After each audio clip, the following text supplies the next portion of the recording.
Soothing story time.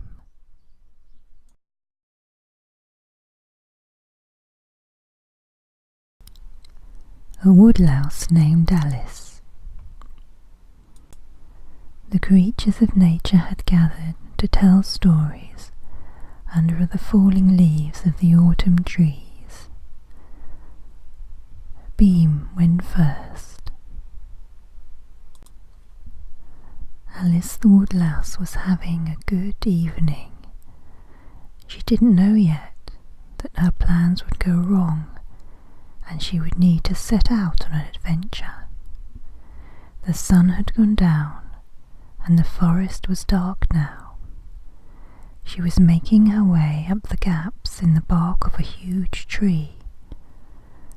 There were lovely chunks of dead leaves trapped in the crevices of the bark of the tree. She ate some dead leaves and then carried on up. The moon was out, and she liked to go high up the trunk and then look out at the forest at night and conduct. She had a special stick that she'd taken from a fallen branch of the special tree with the red leaves.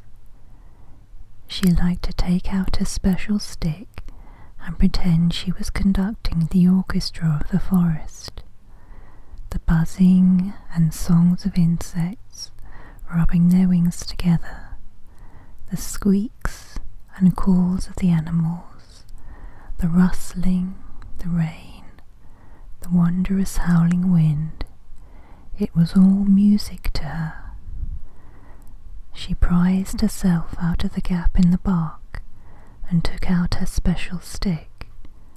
The breeze was strong tonight, and the forest was a joyous opera of leaves rustling, strongly with each new gust of wind, and then softly, softly, softly, as the breeze died down, only to crash together again at the next wave of air flying through the forest.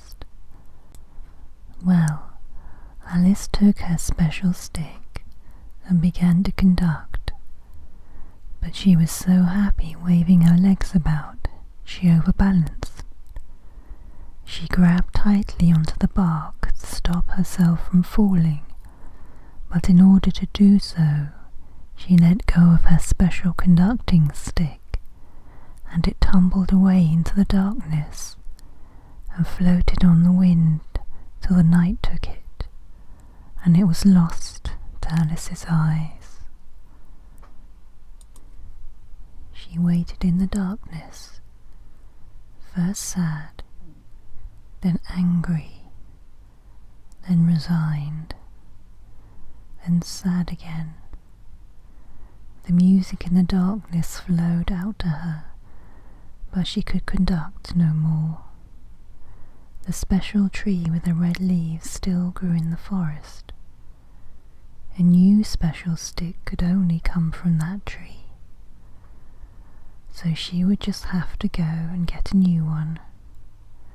Alice turned round and set off down the tree on the first stage of her journey. At the bottom of the tree was the tall grass. Alice was deciding on the best route when another woodlouse wandered over.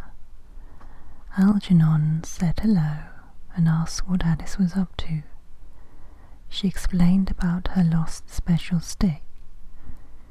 "It's too far and difficult, you won't make it, and you'll probably get eaten by a bird when the sun comes up and you are still in the middle of a grass field. Also, it's not called a special stick for conducting. You mean a baton." Alice loved being corrected as much as most creatures love being corrected. "Get lost." Alice strode away. "You'll get eaten," Algernon shouted after her, but she ignored him. Algernon never went anywhere interesting. First, Alice made her way through the tall grass as fast as she could. She did not want to get stuck out in the open in the daylight. She would sleep during the daylight under a nice cozy rock, or if possible some dead leaves under a rotting log, so she could eat and sleep without having to move. Luxury. As she bustled through the blades, she found two moths having a row over which flower was the best. Alice told them they were both wrong and carried on through the grass. The moths were annoyed, so they flapped around her, telling her she was wrong. Alice carried on walking and telling them she was right. This went on for several minutes. No one changed their mind, and no one could have been said to have won the argument.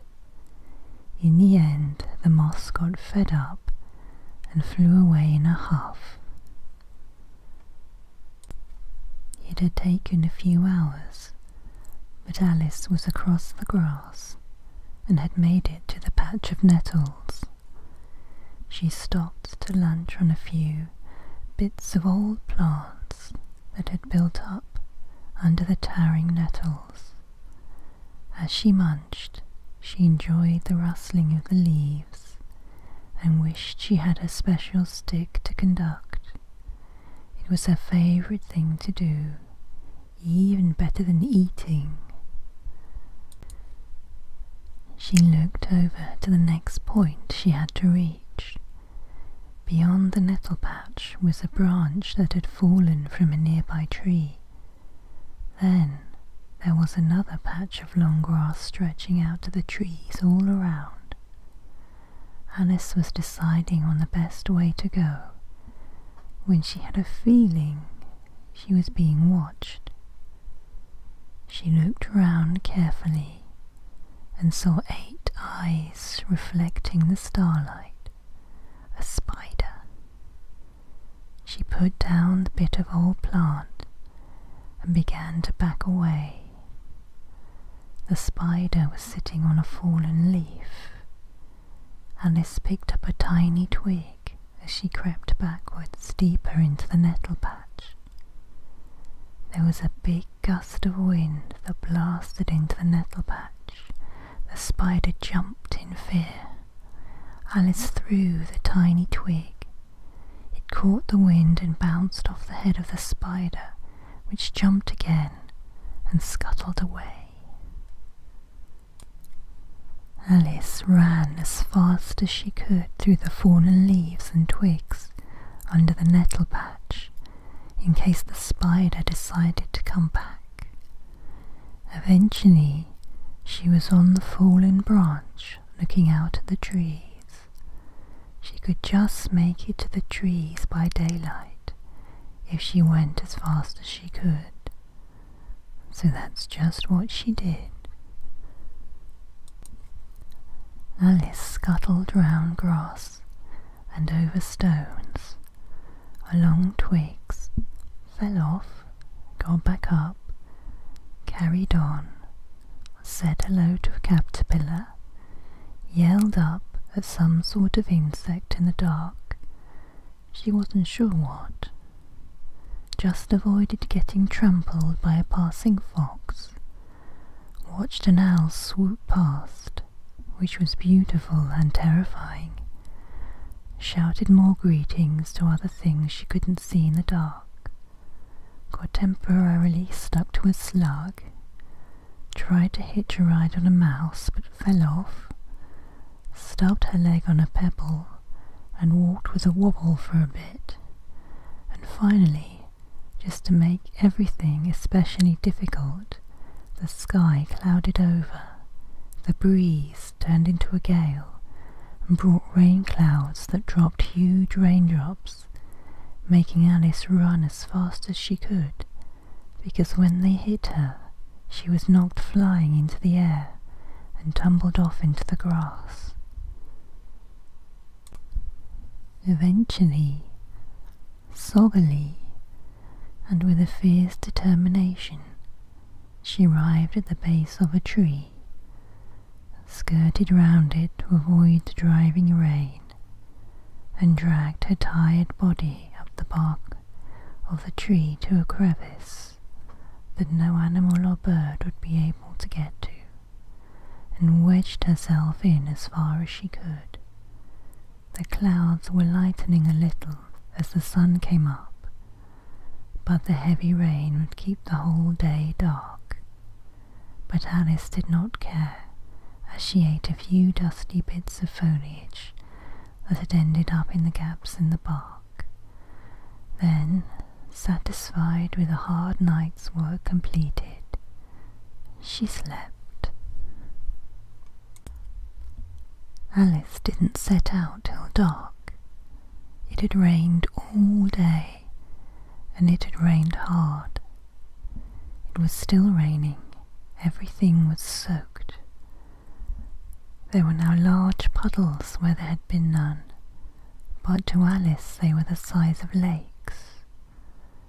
So as she looked out, she decided on a plan. It was still breezy, so she decided to try something she had always wanted to do. She would get a large leaf and a small leaf. She would stand on the large leaf and hold up the small leaf as a sail, and use the leaves as a boat to cross the puddles. Alice made her way down the tree trunk as the light fell. When the forest became dark shapes, she set out to gather the leaves that had fallen. She dragged several different sized leaves to the side of the puddle that stretched out between her and the way to the tree with the red leaves. She had a stick to push herself away from the earth at the edge, so Alice set a leaf on the water, tried to climb on, and fell off, and started again. After a few tries, she was standing on the big leaf, holding a stick and a small leaf. She pushed off, wobbling on the leaf, wondering if this was a good idea. She steadied herself and lifted the smaller leaf. The wind caught it and propelled her along, which was fun. Unfortunately, the wind was swirling around the trees.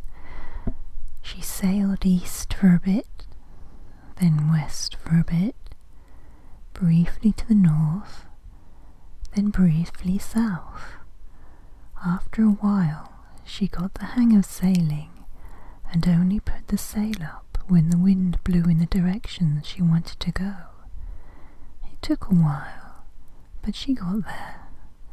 Zooming across to the edge of the puddle, she knocked into a patch of grass, grabbed on, and crawled her way up to safety.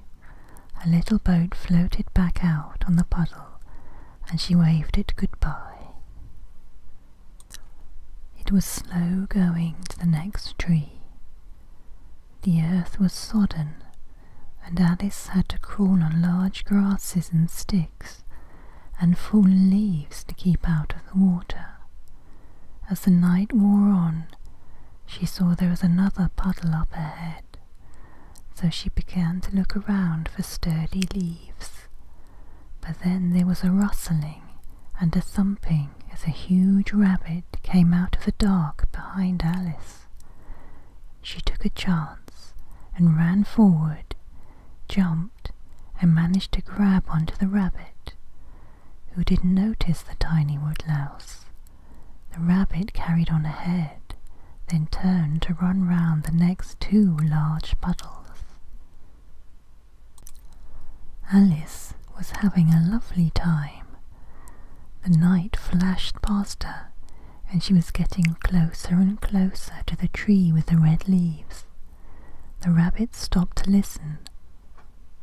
Alice looked out in the direction the rabbit was looking. Then it scratched itself with its back leg, and Alice flew up into the air and landed in a pile of leaves. They were red leaves. The rabbit hopped away. The tree with the red leaves was before her. She looked round excitedly for a fallen branch. She rushed over to a fallen branch. She scrambled up to get to the small twigs. Tested again.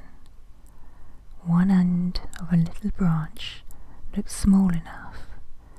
She grabbed onto it with her many legs and snapped the end off the branch. Then she held up the stick triumphantly. She had her new special stick. She heard the falling rain, the rustles, the drips, the wind blowing the grass, the mouse scuttling past, all the sounds of the forest, and she began to conduct. The end.